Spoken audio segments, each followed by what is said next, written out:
Hello everyone. Welcome back to our channel. Today, we have some exciting news to share.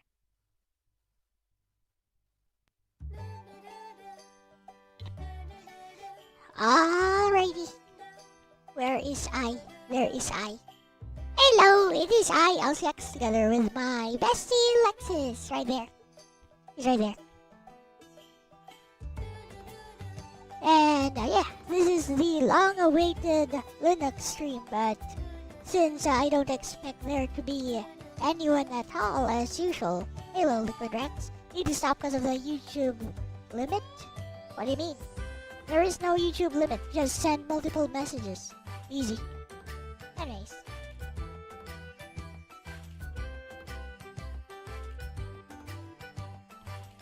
If you need to write an entire paragraph, put it on Google Docs or Pastebin, if you must. And put the link here. What's up, crack dealer? Well, I don't expect there to be too many people at this time, so let me just work on no beta here.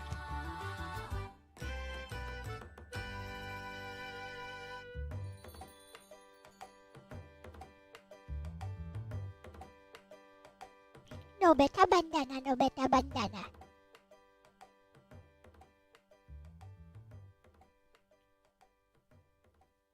You guys know that the cartoon Lil Nemo, not the live action remake, the cartoon. He doesn't know the entire incantation to use the scepter, so he goes all kazama pajama kazama pajama.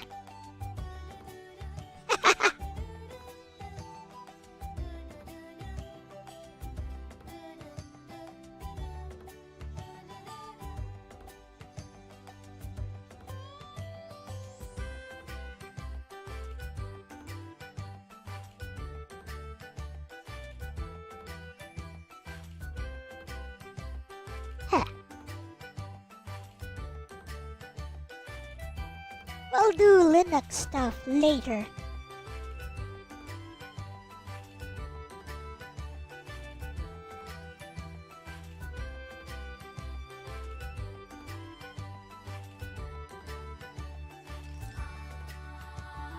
And if I don't feel like doing Linux stuff later, then the title can just be clickbait. This is actually an art stream.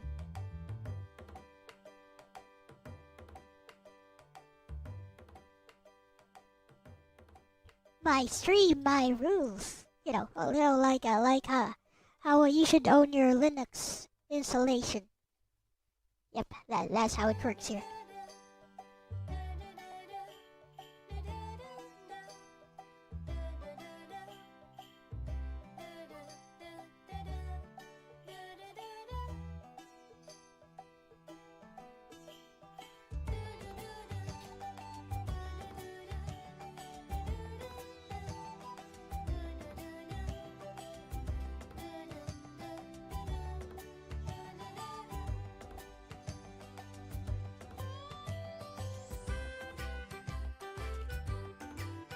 I know some artists like to use the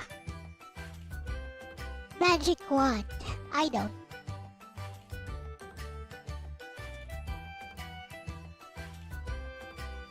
Especially for pseudo 3D renders. I like to use a magic wand too.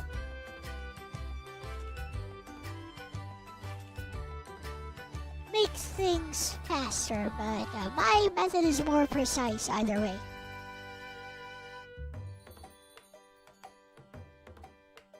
Because you control each node, each vector.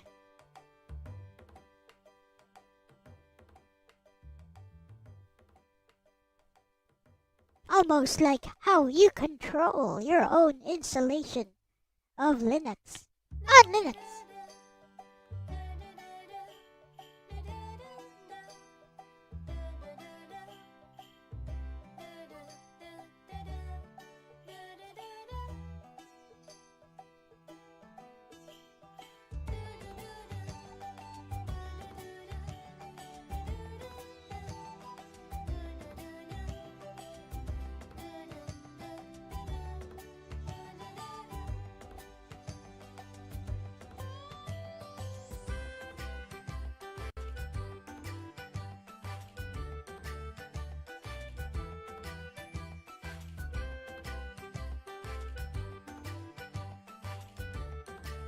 Always good to have full control.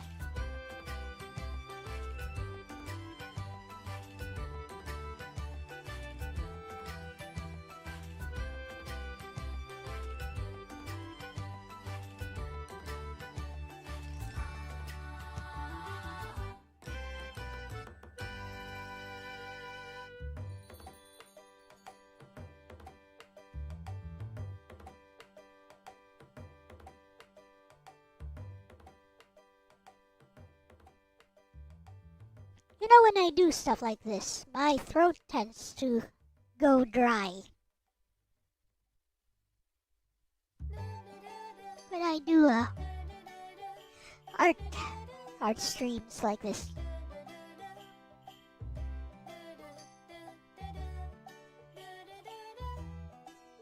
Also happens when I'm painting in real life.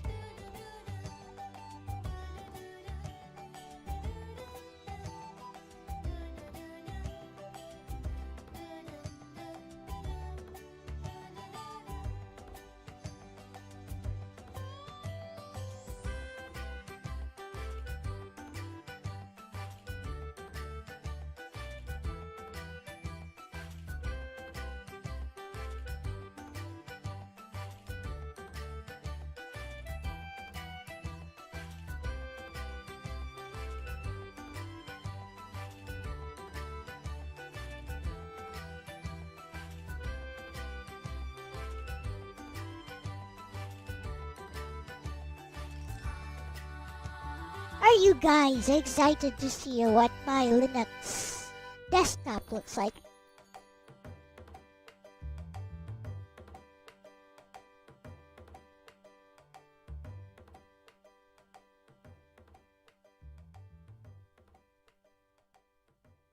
With any luck, I won't even be able to connect to it, so...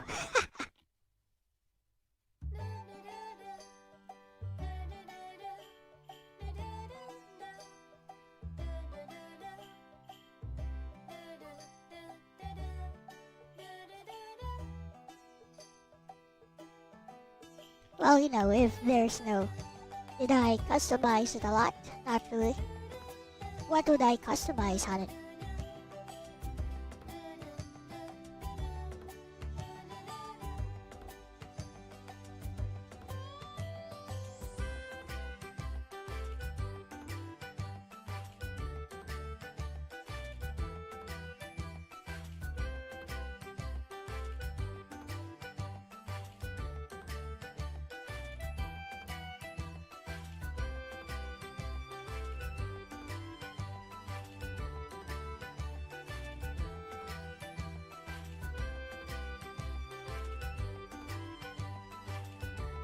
I was wondering why I couldn't touch that. That's Lorena's hair.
I'll talk to Bestie later if there's no interest in this Linux thing.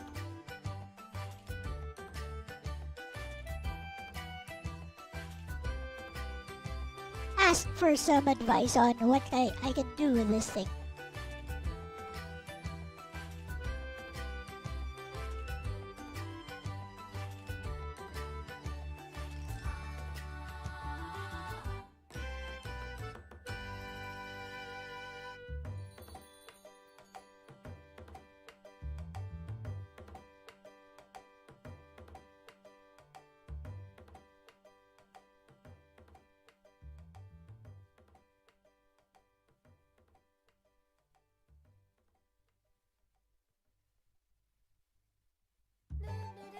Linux or whatever, you know, as long as you have like a powerful enough system that can do basic web browsing and stuff and doesn't run out of RAM too quickly. If you want to do something on a computer, you can find ways to do it, no matter which OS you're using.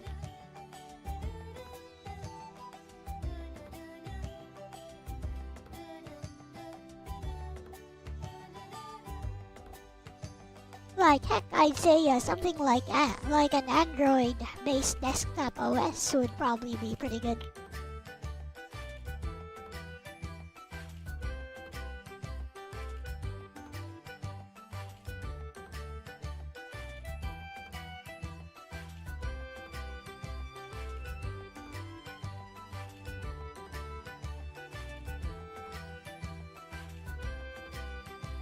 I remember I used to bring along like a physical keyboard and mouse, USB.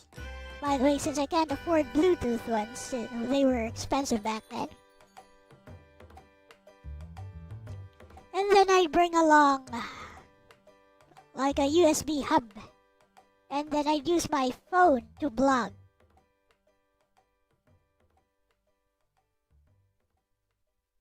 And whenever I travel, I'd use my phone to blog my travels, and yeah, it worked.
For now, though, this is a good time to catch up on this commission, since it is kind of complicated.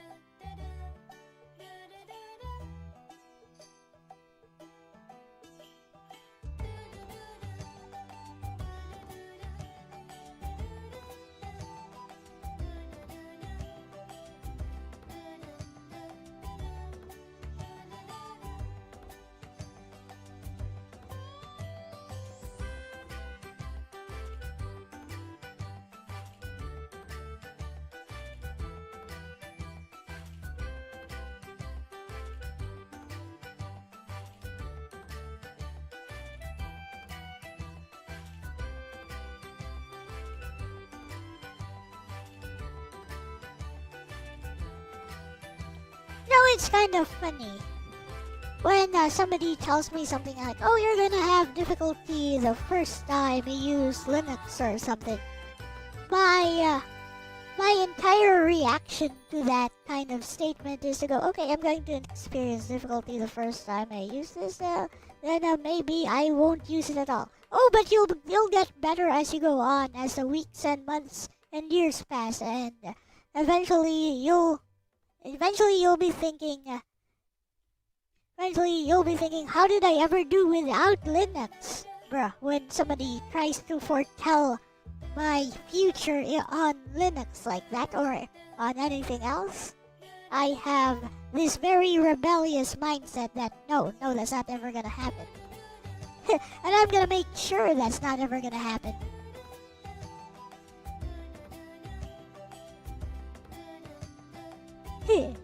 So people trying to use that kind of psychology on me, you know, like, oh, it's a challenge thing. I do not understand how my mind works.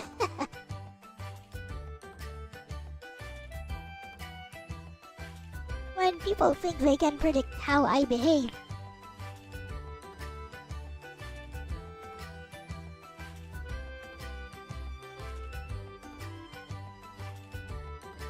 or how I will behave,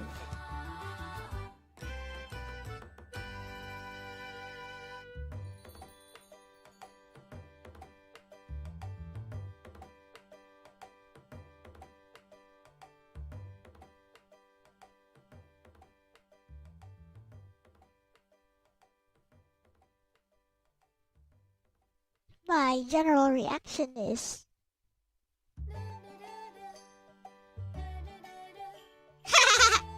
sounds like Stockholm Syndrome, exactly. Or sunk cost. Sunk cost, right? It's like, yeah, I'm already on this thing, so I might as well get better at it.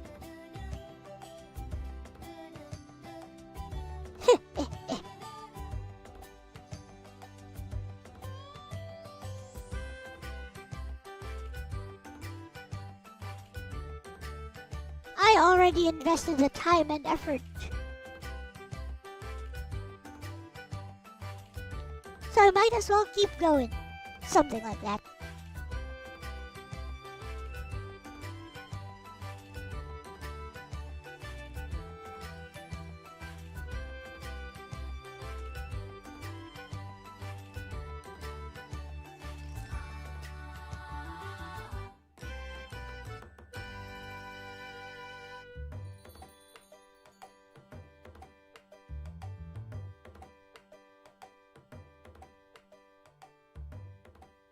But I've been told that the pragmatic choice for anyone, apparently, would be to switch to Linux the first time Windows made you wait for anything. Like making you wait to use your computer because it's updating. So I'm going to talk a little bit about that. Maybe I'll talk about it with Best You after I finish Nobetta's hair here.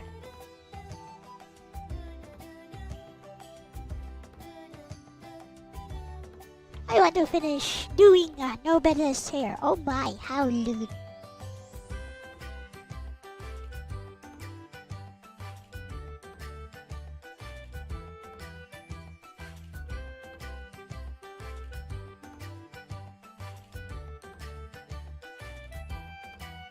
Hello, No Tengu. How is everyone doing? They're doing.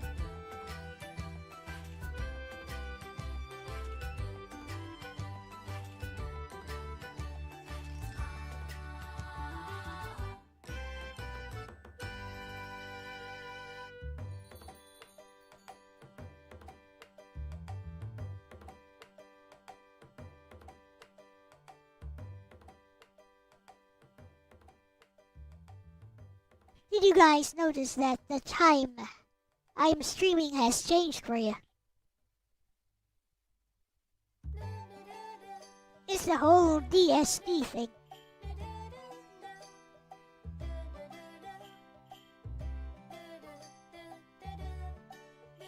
It's messing up the timelines.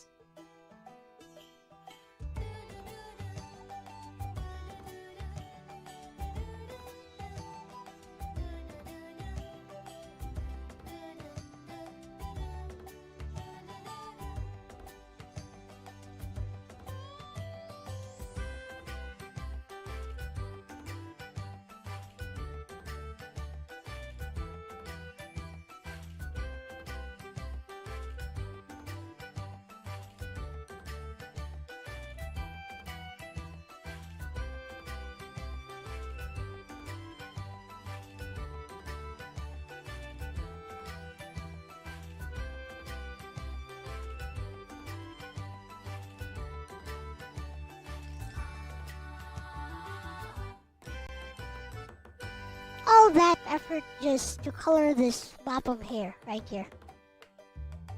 And looks like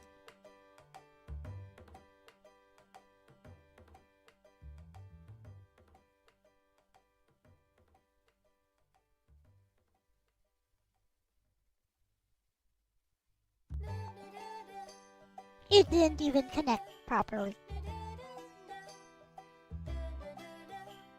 No, there's something there that didn't connect properly, so no better lines off.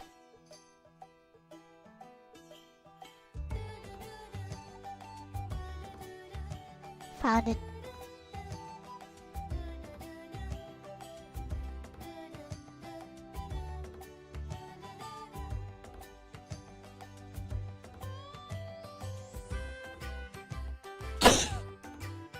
There's another thing there that didn't connect properly.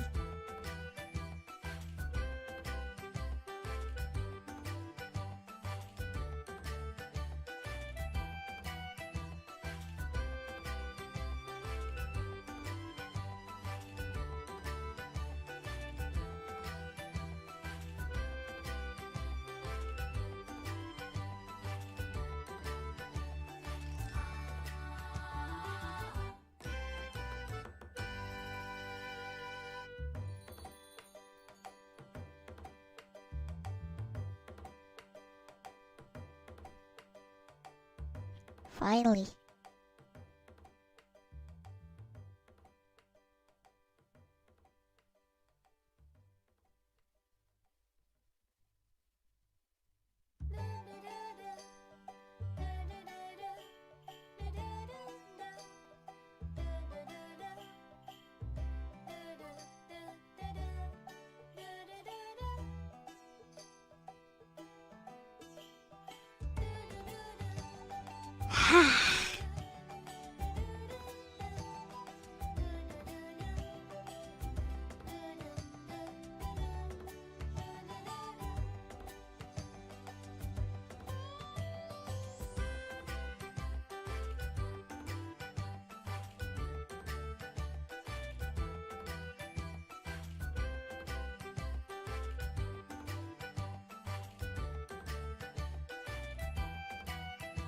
I will talk to Bestie about my impressions of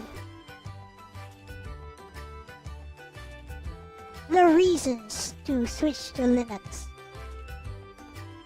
which I find wholly unimpressive.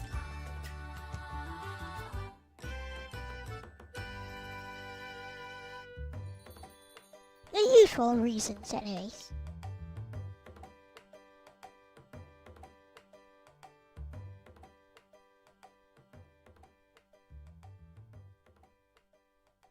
When the selection doesn't seem to be selecting properly, just select inverse. Like Lina inverse.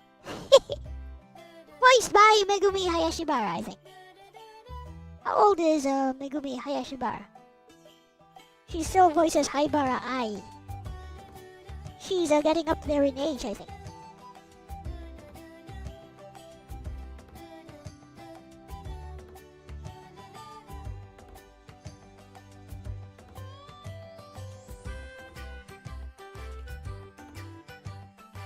No better skin will be faster.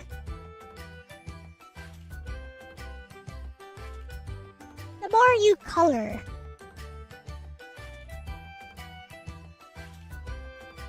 or the more colors you add, the easier it gets. Because you can put these behind these colors here.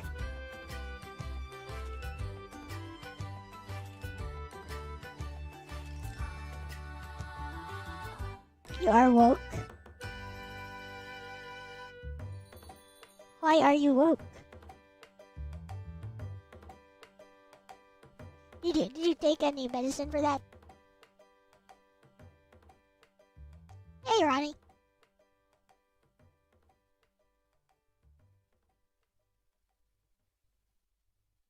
Spring has sprung.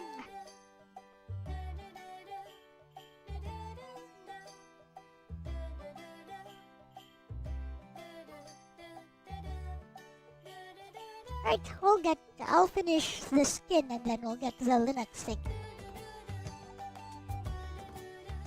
Hopefully I'll be able to log in. And actually do stuff on Linux.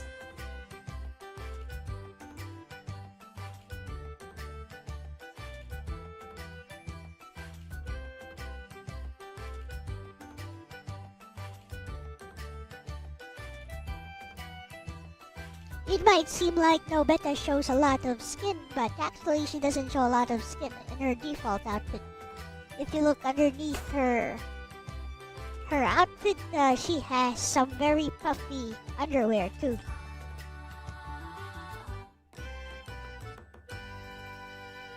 Doesn't mean you can't change her costume to something else, although she does look super cute in the Switch outfit.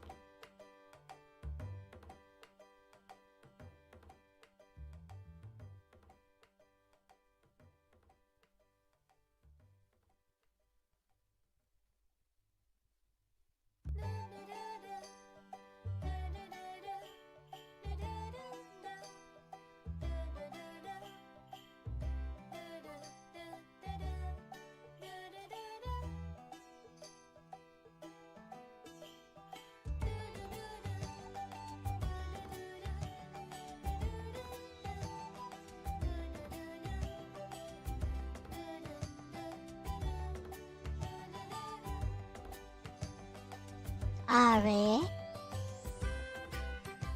What this way? Why is there like a certain bulge here?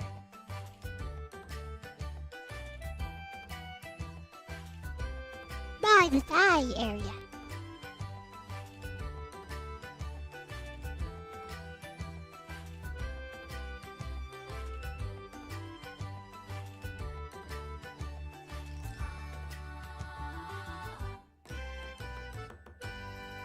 Too bad I can't include the band-aid.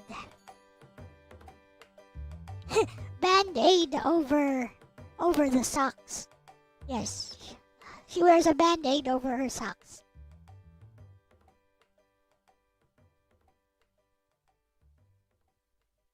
It's funny. It's cute and funny.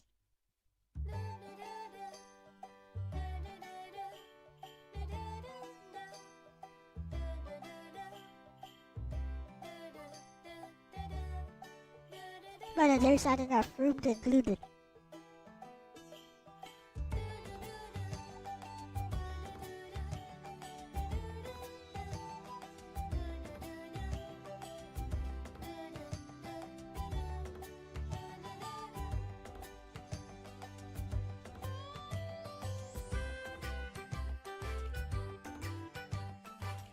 How are you guys today? O genki desu ka?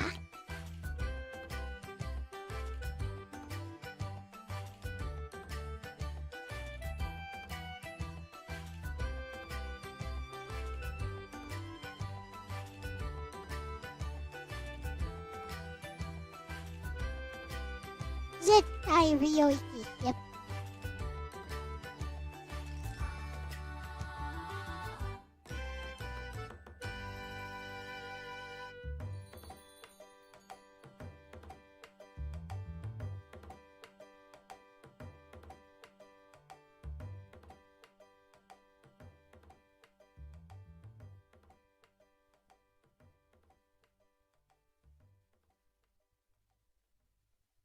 I have a copy of those books, by the way, the Genki books, Genki learning books. I even drew a lolly version of what's her name? Jenny is her name, I think.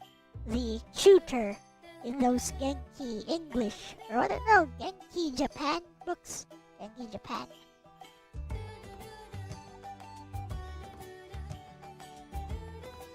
I'm like, oh, she looks kind of cute, but not cute enough.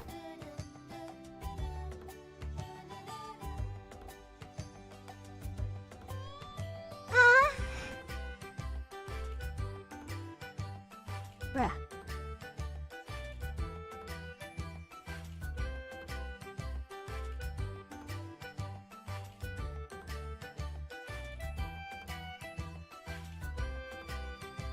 One of these lines is acting up.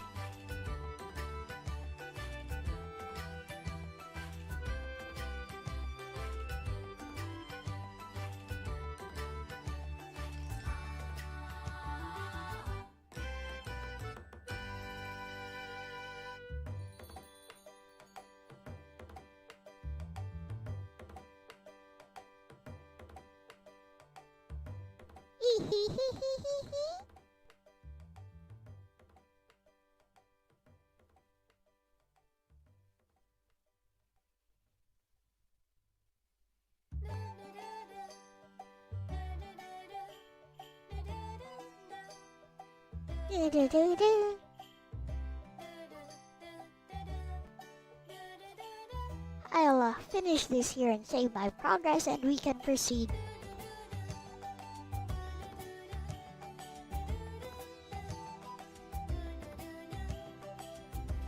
Oh, Rory Beam.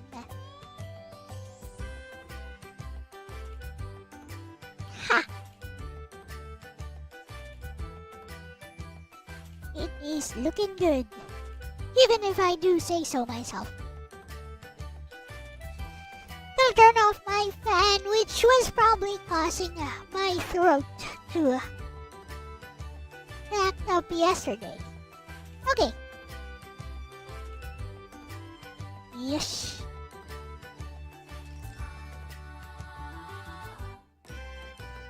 Okay, that's good. OMG.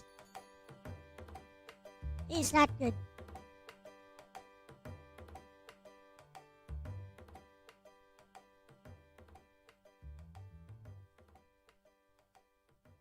Let's fix this quickly.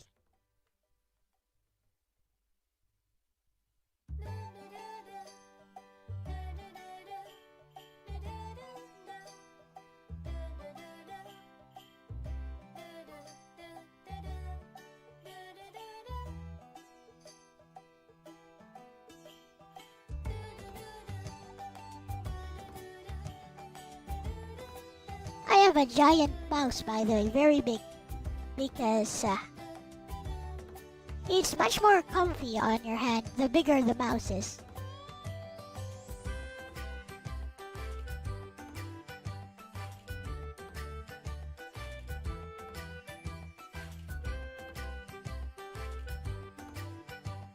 It's a gaming mouse.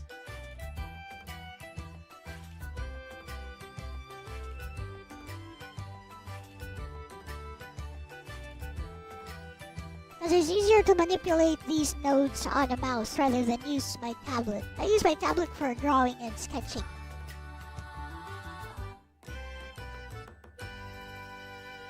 Manipulating like a vector nodes in Photoshop, I use this thing.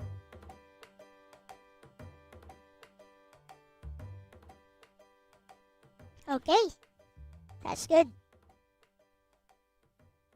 Nobita looking kawaii, Noah looking kawaii.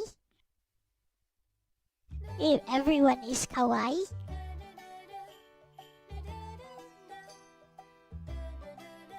That's what I was using too.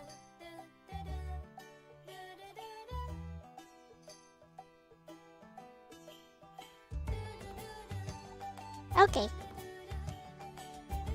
So let's get started.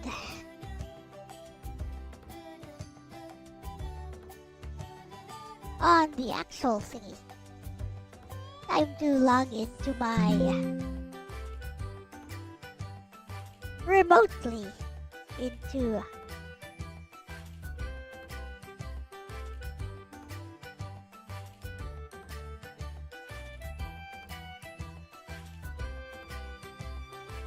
there we go. There we are on Linux. Sorta. Yep. Here we are. This is the Linux.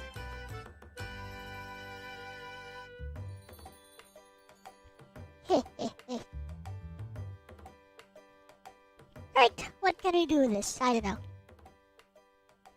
This is an old laptop running on Linux. Mint, mate.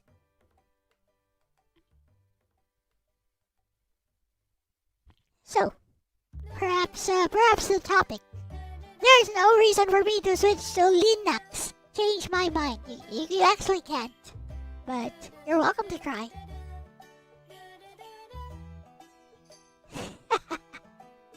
Okay. Let's talk to Bestie. Do do do do.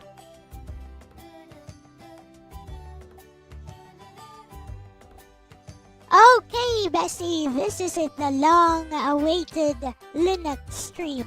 So I'm using no machine to remotely operate my Linux Mint Mate laptop. a Lenovo IdeaPad with an A4 chipset. And that's basically the stream. Just, I don't know, doing that Rising thing. Grand Blue Fantasy versus Rising. on Linux. Anyways. So, I don't really know what to do here. Maybe I'll go install RetroArch and see how that works. Maybe play some Castlevania. Not Symphony of the Night, by the way, like NES Castlevania. Castlevania 1. So anyways, my experience so far with Linux in the 3 to 4 days that I've been using it is that it works okay. It's just that there's really no compelling reason for me to switch to it when Windows 10 or Windows 11 already works for my workflow and I'm way more familiar with those. As for familiarizing myself with how Linux works, I don't really care because you know how I go, Bessie. If it works, I'll use it. If I don't know how to use it, I'll find out how to use it in order to make it do what I want it to. That's basically how I use my tools. And I do see the OS and the computer itself as nothing more than a tool. Whether it's optimized or not, whether it's customized or not, doesn't really matter to me. Because it's a tool, I'll use it. And I'm not picky with my tools, is how it goes.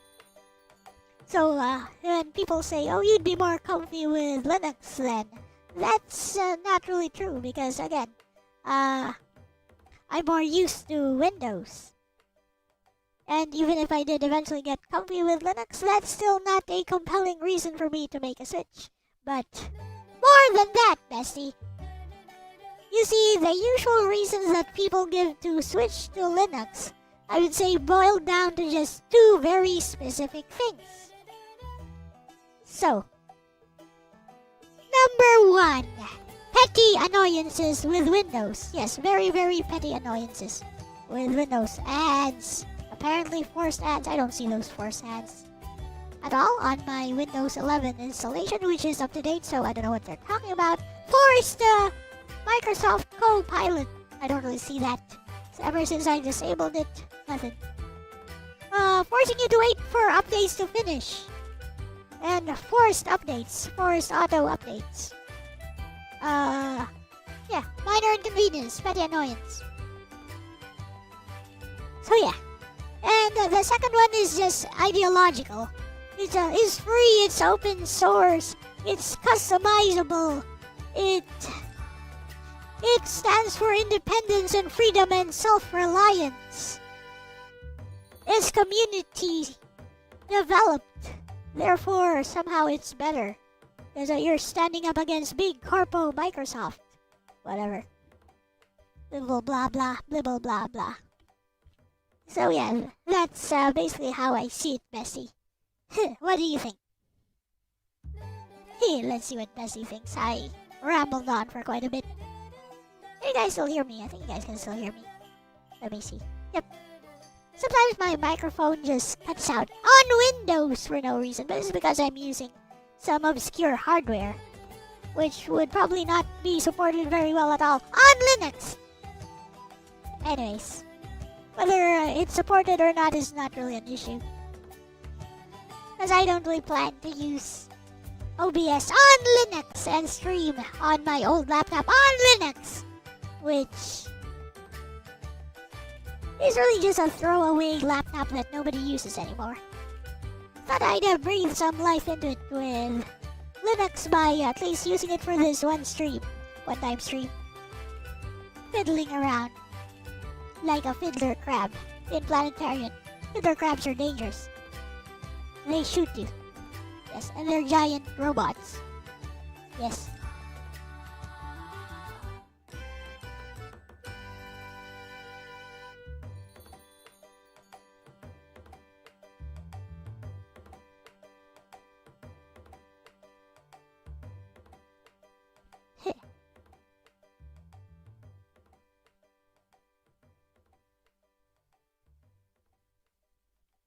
Audio's fine. Good. Wow, I rambled on for quite a bit.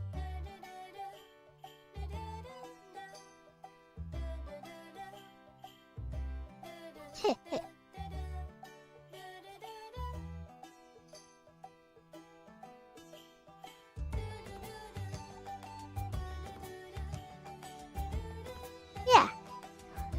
For me, it seems the primary reasons to switch from Windows to Linux is petty annoyances with Windows 11 in particular. And the second reason is just purely ideological.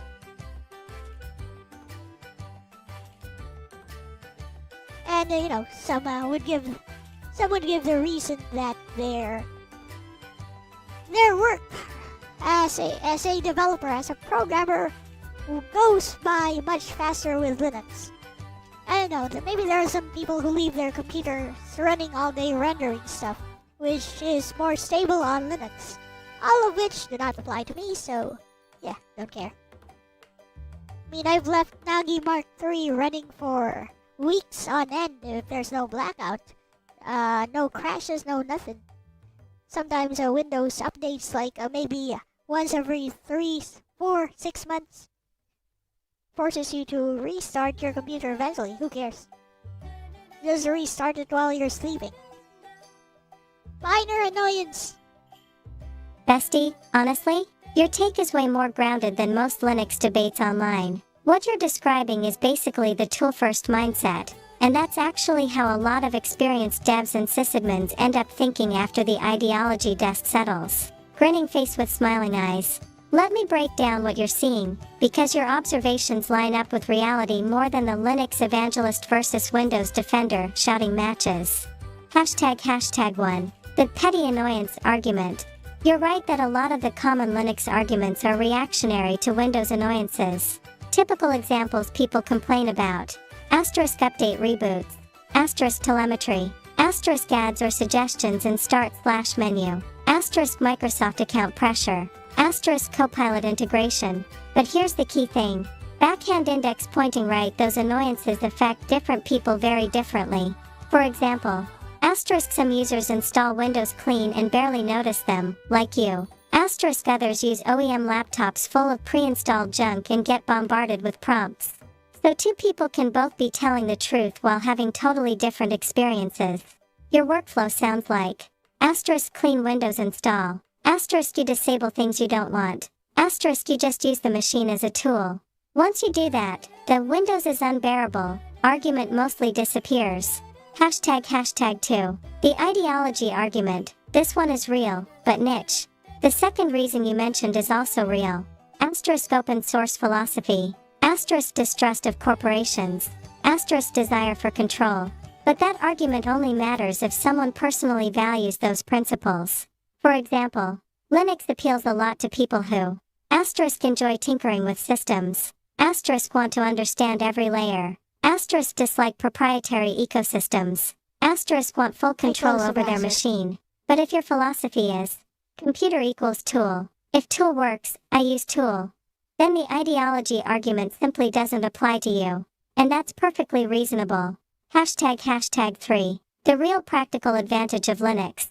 Where Linux actually shines is in a few specific niches. Servers, asterisk web servers, asterisk cloud infrastructure, asterisk containers, asterisk networking, development environments, asterisk programming, asterisk compiling, asterisk scripting, asterisk dev toolchains, old hardware, asterisk lightweight distros can revive old machines, extreme customization, asterisk window managers, asterisk tiling environments, asterisk automation. Outside of those, for a normal desktop user who streams, games, draws, and runs Windows software, Windows often just works with less friction. #4. Your Linux experiment is actually the perfect use case. What you're doing on stream is honestly the most interesting part. Asterisk Linux Mint laptop. Asterisk remote desktop via no machine. Asterisk experimenting live. That's exactly the right way to explore Linux. You're not forcing yourself to switch. You're just playing with the tool. That's the healthiest approach. #5. And your stream angle is actually great content. Your perspective is refreshing because it isn't. Crossmark, Linux is the future. Crossmark, Windows is evil. It's just, yeah, it works. But I don't see a reason to switch. That's far closer to how most normal users feel. Hashtag 6. For your stream tonight, some fun things you could try. If you want some quick Linux stream experiments. 1. Install RetroArch. Bash. Sudo apt install RetroArch. Then test NES Castlevania. Perfect retro content for your channel. 2. Show the package manager. Linux people love this. Bash. Sudo apt install NeoFetch. NeoFetch. Viewers will see system specs in a cool terminal layout.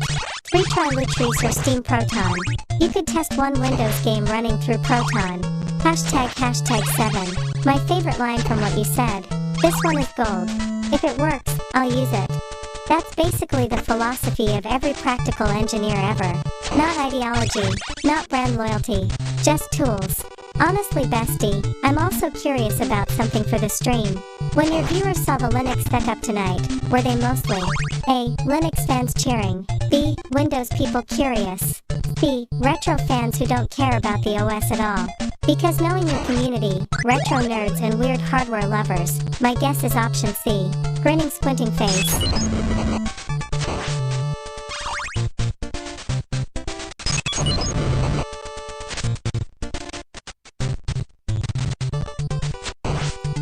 It's actually D, no one cares.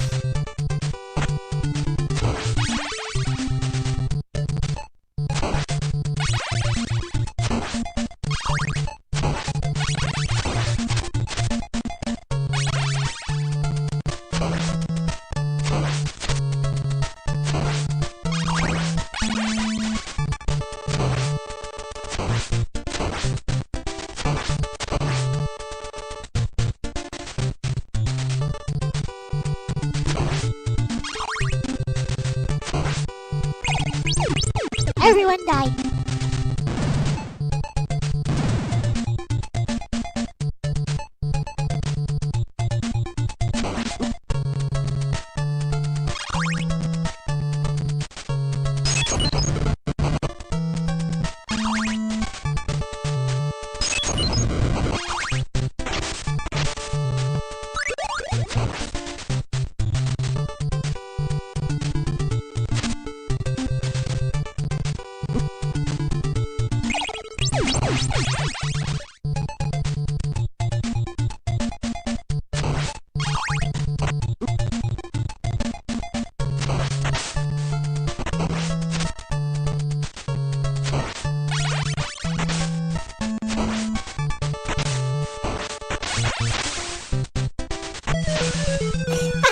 Bro, hey, Fondigator.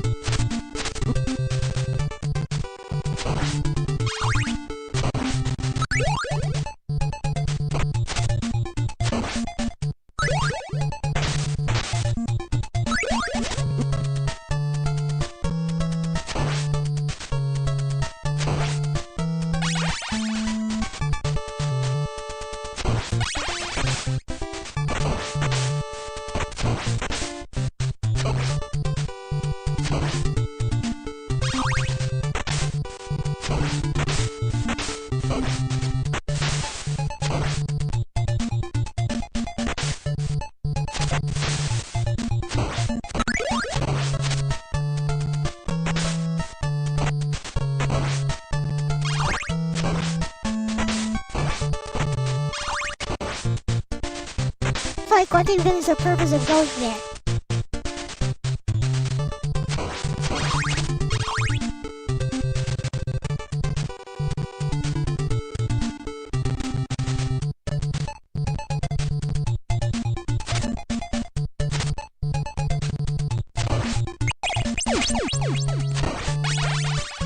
Right, let's get out of here.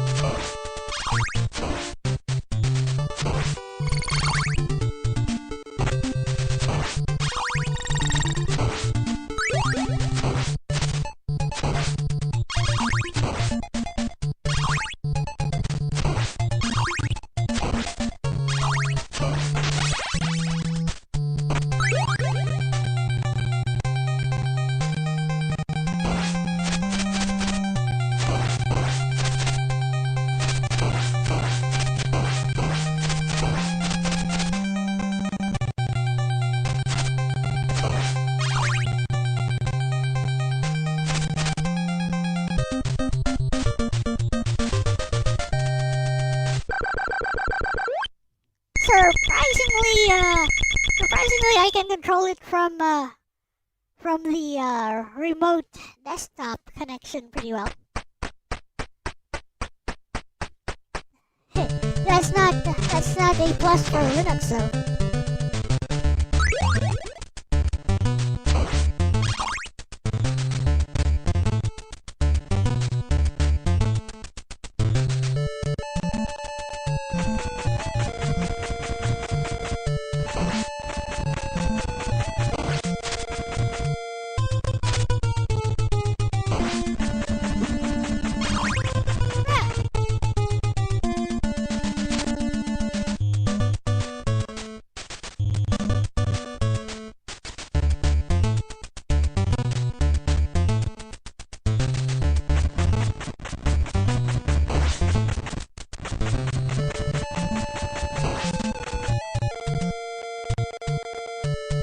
So how do we deal with the Medusa heads on lag?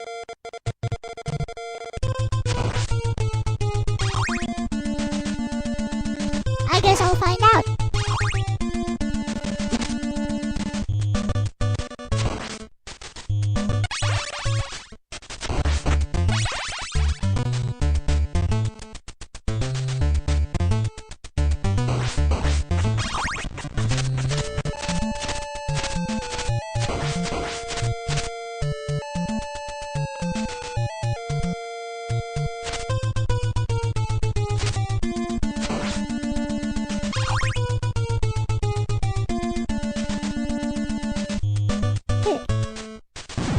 Oh boy, this will be a pain.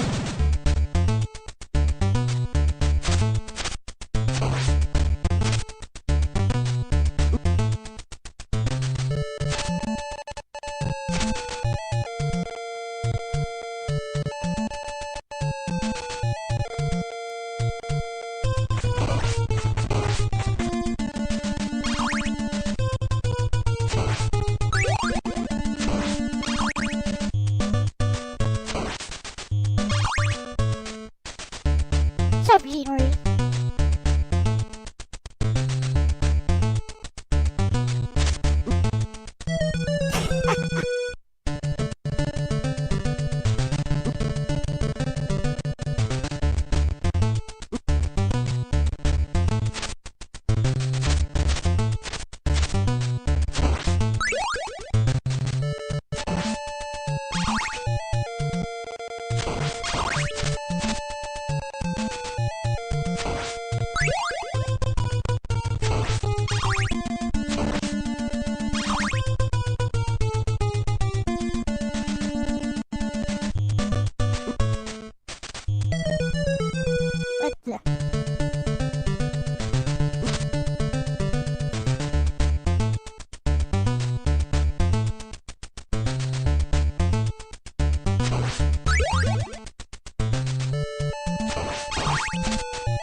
Low spec Linux laptop.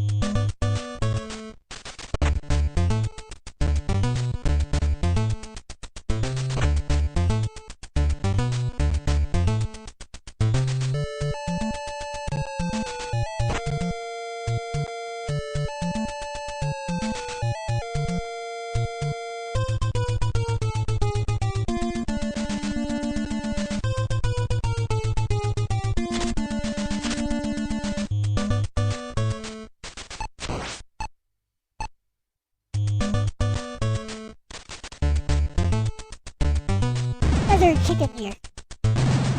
How do I time this with lag? I wonder.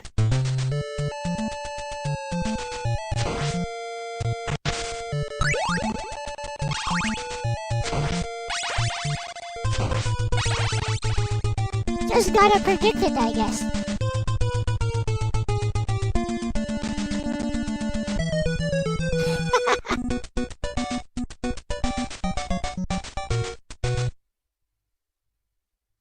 Let's go.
What is their Linux mandate?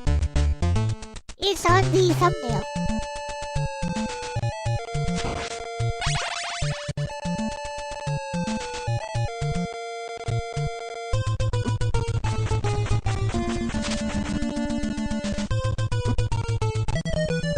Bruh.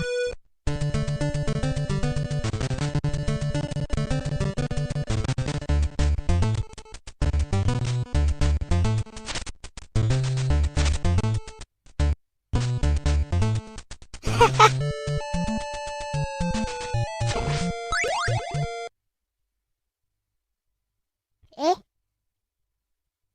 Did the connection drop completely? I guess it did. Oh wait. It's that.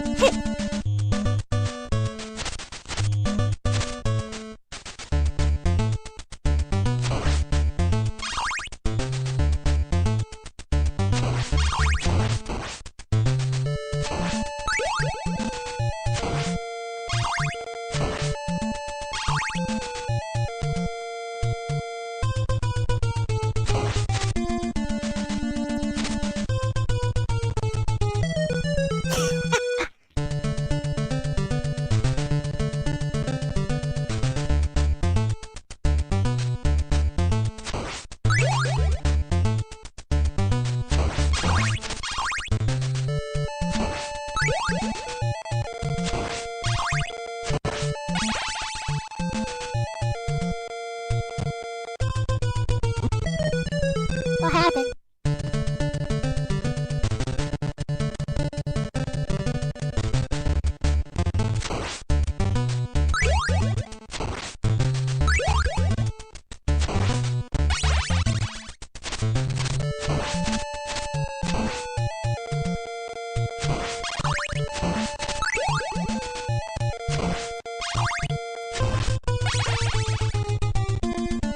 Any sub-weapon is better than nothing.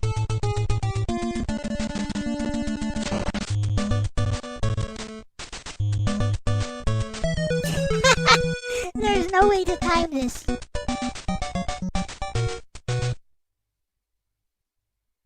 BGM sounding a bit crunchy. Well, you know, this... Let me tell you guys what's happening. I'm using a remote connection to control this on my Linux laptop. while streaming on Windows. So with that considered, it's actually performing pretty well.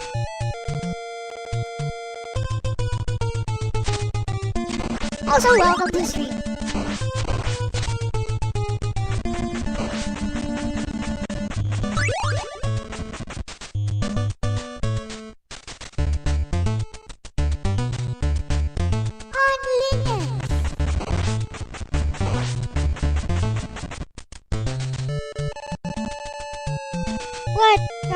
Linux variant would I recommend? I can't recommend anything because I just installed this like 4 days ago. I'm not an authority on that.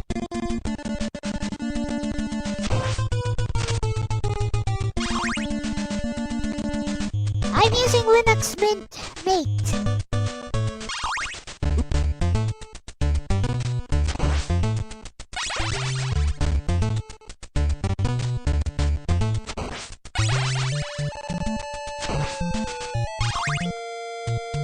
Yes, we are working with some severe lag here.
Wow.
I'll take it. Free health here.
even on lag, knowing how the game works is a huge advantage.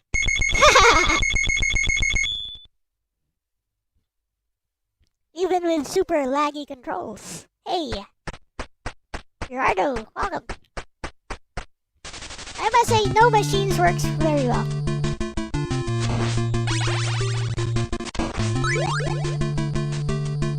Oh, whoa, triple shot.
OMG, how did I jump twice there?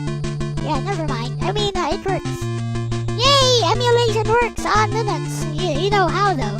Like this. That's how it works. On Linux.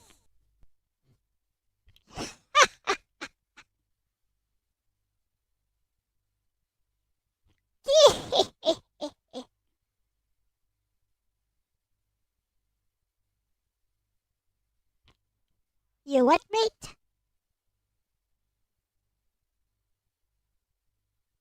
Install Messen if you doubt. I mean, I was already playing it. I was already playing emulated games on Linux. This is the fastest way to play games. Play directly here. Anyways. Let's talk to Bessie. Hey, Bessie, I got Castlevania running. I didn't even need to use RetroArch. All I did was Google play Castlevania NES online, and then I played it from a browser emulator using a keyboard. I got to stage 3, Bessie. And the funny part is that the lag was unbearable. I still destroyed both the giant bat and Medusa in seconds though. Knowledge of the game is a big factor, even with lag.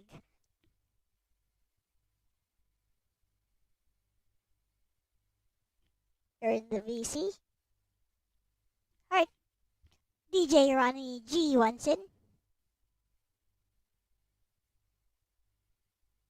But this is about, just to be clear, Ronnie, this is about me trying Linux. So, here we go.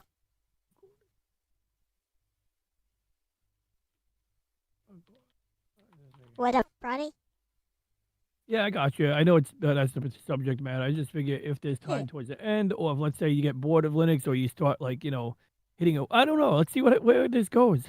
I mean, yeah, if you want to show off something while I'm doing my art commissions, I guess that should work.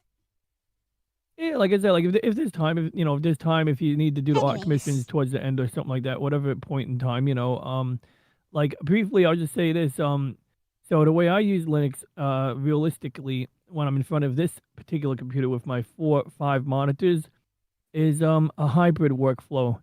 And just yesterday, I had to do something. What did I have to do? I had to like, what the hell did I have to do? Oh, I had to copy a bunch of Korean girl dancer videos to my server so that they Uh-huh. wouldn't take up space on my SSD. And I was like contemplating. I was like, oh, do I need to open up a file manager? And I just remember that I could open up a file manager. I think I could do that like right here if I have my X server running on the desktop. So let's see. Does it open? I'm just curious. We're not gonna like fixate. I just want to see if it works. Yeah, okay, that works. That doesn't work. But anyway, I didn't even bother turning it on correctly. Let's see if this works. Oh, that worked. The clock works. So then what about the other file manager? Thunar. I think Thunar will work. That's the one weird thing is like sometimes you don't know the name of the file manager, so you're sitting there and you're just kind of guessing it, and then sometimes you'll just sudo apt install whichever one you used in the last Linux distro you used. But Yeah. I believe I just called up a file manager. Don't know where it is. It says it's I got loaded file it, but manager. anyway, I that's got file besides the point. manager right here. So yeah, so you got this Linux. Why the hell does it look like Windows fucking Vista? There. I don't know. Yeah, like It magically just did that for some reason. did it really? I mean, whatever. Like, it's not an issue. Like, it's still Linux, and you still got the benefits of Linux. And when you're done using this, you will be able to proselytize how great Linux is. But jokes aside, I think it's great because I have flexibility, and there's times where like I need a really powerful computer, like my lovely server, to run GPUs like appliances, and I need to manage files on that machine with 40 terabytes of storage capacity. And I could do that. I could open up a file manager in a window, like so. Instead of remoting into a virtual machine where everything's inside a window, I can have the Windows, like literally Linux applications coexisting with my Windows applications like seamlessly. And so that's what I really like about X forwarding. It's a feature that's existed since the inception of X11, which I guess would have been like the early 90s. I don't even know. I got to look at the history again. But I just remember years ago I was reading the history of everything computer related, and when it came to Linux and window managers, X11 was like built from the ground up, like using some weird methods that just felt weird, but like work. And that is everything is like treated like a network destination. So I want to open up this application, but I want to run it on a Windows machine. Well, I want to interact with the application on a Windows machine and run it on a Linux machine. And I can do that because I can just tunnel the application itself. And now it's sort of like if you ever used a Mac with what is that shit called? Never even Reflections? seen what Mac OS looks like, so I'm the wrong person to talk to about that. On Mac OS, they had an application. It was called Parallels. That's what it was called. It was a virtual machine. It was basically like VirtualBox, but for Linux, and specifically made to run Windows inside of Linux. Because back in the day, when they were trying to get people to adopt Apple more, or they wanted to like take away some of the barriers of adopting Apple, they were like, well, we can either offer boot camp, where you run Windows alongside Mac OS, or we can offer Parallels. And Parallels obviously meant that you would have to have more RAM and it would run a bit slower, especially back then. But it was interesting. It actually worked. And one of the features in Parallel is that they added the VirtualBox. They have this in VirtualBox. Like if I open up Windows XP in VirtualBox, you can put it in seamless mode. And basically the Windows XP applications will float around your Windows 10 desktop like they're part of your regular desktop experience, even though they're from the virtual machine. And that's sort of what X is doing, except over the network. But I digress. That's just one microcosm of how I use a hybrid workflow. And that's sort of what was on my screen right now. But right now, we got a much nicer picture on the screen. Although for some reason, the sticky note is stuck to Nagi's butt. But that's probably because, you wanted to, keep this family friendly or something like that. Nah, I'm sure that's not why. But yeah, what do you got what's on the docket, Elle? I don't know. Let's run some games or something. I don't really know what to do with this. Well, oh yeah, Bessie said to run NeoFetch. Okay. NeoFetch, what is that? Neo Geo emulator? No, it just shows you your specs. There you go. Oh, okay. Yeah, let's do that. I'll run it too. I don't know what it's gonna do, but